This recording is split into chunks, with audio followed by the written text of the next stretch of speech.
Hey Scorpio, it's Teresa with One Love, One Light. Welcome to your message.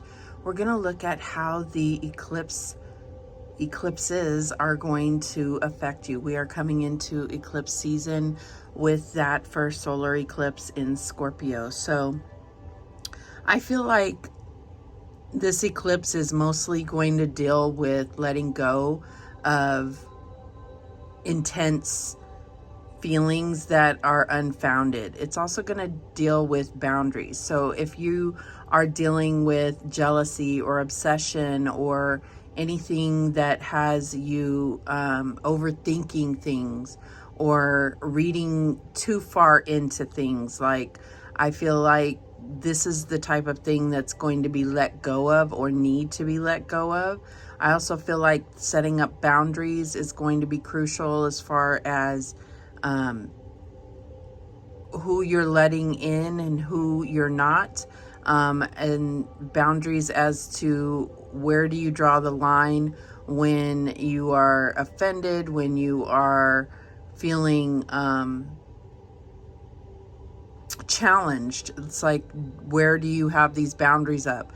Also looking at where do you have walls built too thick, so I feel like there's this whole protection energy and being overly protective or not protecting enough. So those are the energies, which I know sound very vague, but it's very intense, and so it's much more personal to each person. But let's see what's going to affect your energy with these eclipses. Holy Spirit, what's affecting Scorpio's energy during eclipse season? Okay. And we have Jupiter, your confidence, your courage, self-belief, and luck. Oh, beautiful. So I feel like the possibilities are endless. Things are expanding. I am going to read the book a little bit about this just so that we get some further insight. All right, Jupiter.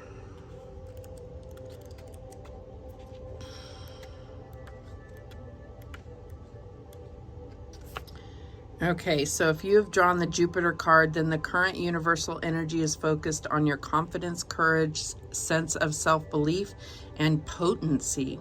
When this part of you is activated, you have access to your inner knowing and divine guidance. Your guardian angel is protecting you and filling you with faith, vision, and intuition. As your confidence rises, you can tune in, gaining insights into the future. Wild guesses seem to hit the nail on the head, and you can prophesy accurately. You may dare to leap beyond your normal boundaries, forget any worries, and just know that everything will turn out well. This is the part of you that shrugs off or turns a deaf ear to the warnings of others. You will feel irritation at any limits or boundaries that your body or mind impose on you now, since you want to grow with the freedom to soar like an eagle into higher, breathtaking expansion, taking imaginative leaps to allow wonder and magic in. Material prosperity is often a matter of how rich you will allow yourself to become, since we can unconsciously limit ourselves by not wanting to be greedy or believing that we are not worth more. Your lucky streak is now activated, so think rich and abundant. Your conviction and sense of omnipotence are rallied, but beware of arrogance, overconsumption, overexpansion, or overly dangerous risk. You may well be right, but be careful how you assert that. Your Jupiter represents growth in many forms. One form is growth of the body, but the mind and soul and spirit need growth also. You now access your faith, understanding of divinity, the spirit of the law and philosophy, so you may challenge or grow some of these beliefs. You may also be involved with higher education, travel, exploration, or teaching. So I definitely feels like, limitless and limitful. I feel like there's something to do with boundaries and limits, and understanding where you're being overconfident, where you're being not believing in yourself enough. So there's, this picture shows someone really taking a leap of faith and trusting that God will catch them. That's where your faith comes in. So let's go ahead and see what moon energy is affecting you. And we have prosperity lies ahead. And this is a beautiful card to come out with Jupiter, the new moon in Taurus. Now, the new moon will be in Scorpio, obviously, but the full moon will be in Taurus. So I feel like this is all energies that are intertwining, and it's about utilizing these energies to manifest. What else do we have? You may be dealing with a Taurus or a Sagittarius or Pisces, but doesn't have to be. What else do we have for this eclipse season for Scorpio? And we have animal kingdom. Animals of all types are extraordinary creatures and miraculous gifts to us. They've been our spiritual companions since the dawn of time. At this moment, they have lessons to share with you that will open your heart and soul. So I feel like, you know, if you have been contemplating getting a puppy or a kitten or any type of pet, that this is going to be something that will really expand your soul. So I'm also feeling like, you know, there's lessons to be learned from your pets, whether it's a duck, a horse, a dog, a cat, whatever it is, a bird. I feel like there's something about compassion and unconditional love that's meant to be learned during this eclipse season. So if you do not have animals and have no plans to get animals, then I would guess that you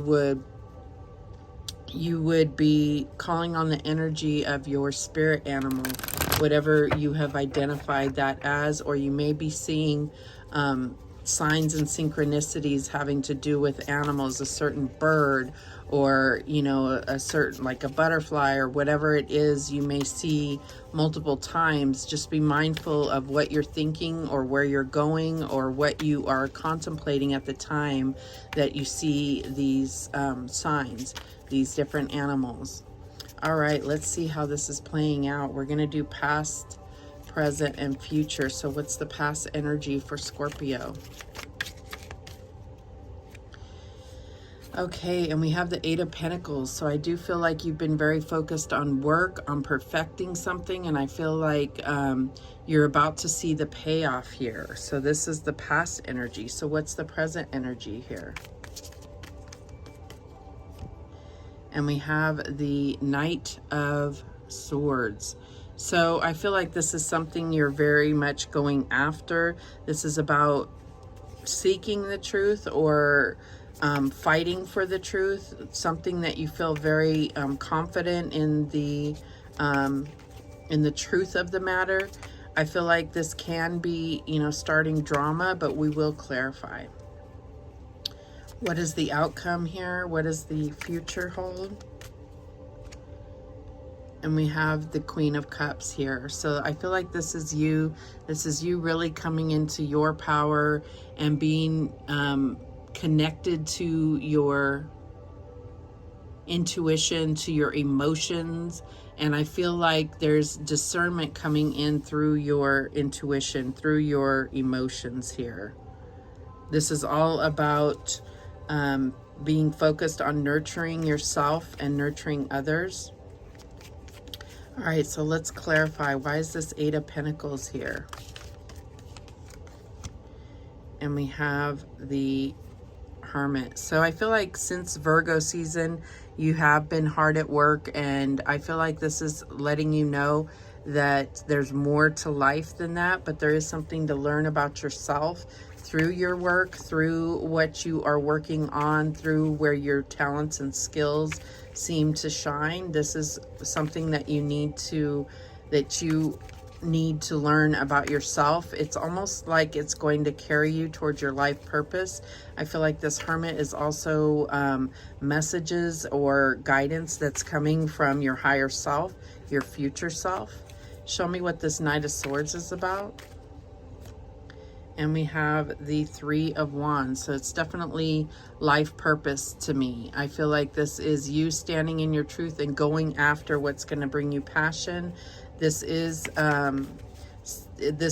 action energy. Both of these, very quick moving energy. The Three of Wands is like you've put in the action and now it's going to shape your future.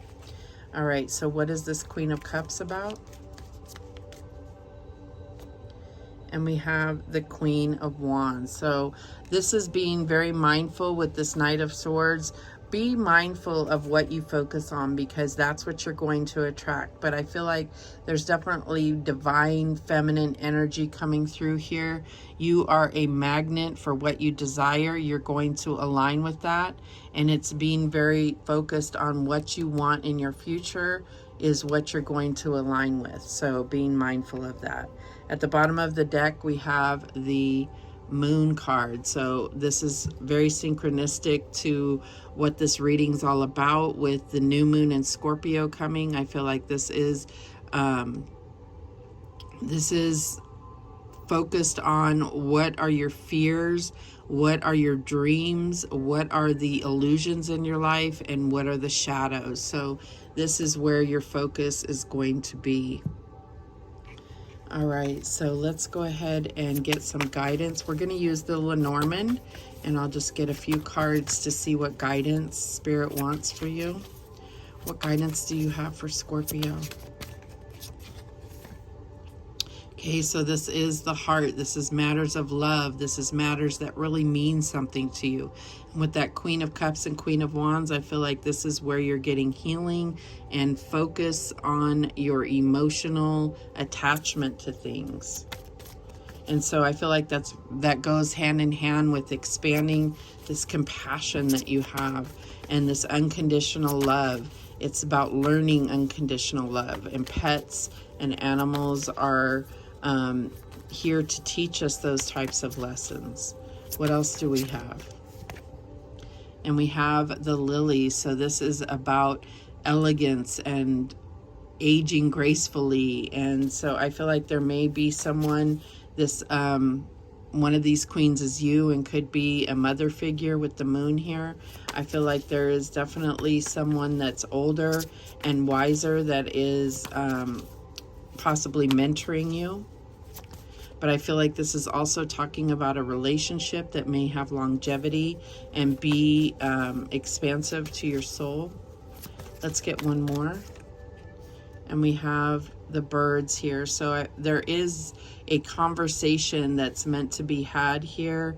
There is, and this could be with an older woman here. Doesn't have to be, but that is a possibility. I feel like these are matters of the heart that will be discussed, and it's something that's going to bring wisdom and I'm getting security. All right. So those are the messages that came through for you. Thank you so much for watching. I do appreciate it. And remember, the universe has your back, and so do I. Take care.